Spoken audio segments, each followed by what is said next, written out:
منی پور کے تقریباً 2 مہینے کے بعد کا ایک ویڈیو منظر عام پر آیا ہے جس میں 2 خواتین کو برہنہ کرتے ہوئے گشت کرایا گیا تھا۔ اس واقعے کے اور اس ویڈیو کے منظر عام پر آنے کے ساتھ ہی ایک نیا موضوع چھڑ گیا ہے اور اپوزیشن جماعتیں کھل کر حکومت کے خلاف سامنے اتر کر آ گئی ہیں۔ یہ واقعہ اور اس واقعے کا ویڈیو ایک ایسے وقت منظر عام پر آیا ہے جب آج سے پارلیمنٹ کے مانسون اجلاس کا آغاز ہونے جا رہا ہے۔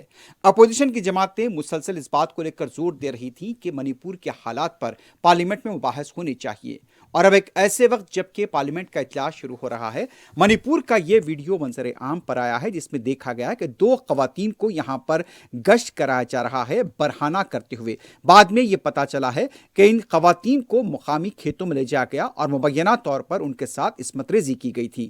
اطلاعات ہیں کہ 4 مئی کو یہ واقعہ پیش آیا تھا، اور اس کے ساتھ ہی یہ بھی اطلاعات مل رہی ہیں کہ یہ واقعہ اکثریتی میتی علاقے میں پیش آیا تھا، اور یہاں پر جس طرح سے دکھا جا رہا ہے کہ اس واقعے کے بعد ایک بار پھر منی پور کے حالات گرما گئے ہیں۔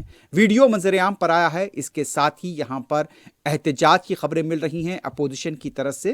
تو اس واقعے کا ویڈیو منظر عام پر آنے کے بعد مرکزی حکومت ٹویٹر کے خلاف کارروائی کر سکتی ہے، کیونکہ یہ ویڈیو ٹویٹر کے ذریعے وائرل ہوا تھا، اور اس کے ساتھ ہی اب اپوزیشن جماعتوں کے احتجاج کا بھی امکان ظاہر کیا جا رہا ہے۔ تو اس پورے معاملے کو لے کر ایک نئی سیاست شروع ہونے کا امکان ہے۔ اس حالات پر اور اس سے پیدا جو حالات ہو رہے ہیں ان واقعات پر ہماری نظر رہے گی۔ آج سے چونکہ پارلیمنٹ کا اجلاس ہے، اس طرح سے اس پورے واقعے کو لے کر آج دن بھر سیاست کے گرمائے رہنے کا امکان ظاہر کیا جا رہا ہے۔ پارلیمنٹ کے اندر، پارلیمنٹ کے باہر خاتون ارکان پارلیمنٹ اور دوسری سماجی تنظیموں کی طرف سے بھی اس واقعے کو لے کر احتجاج کا امکان ہے۔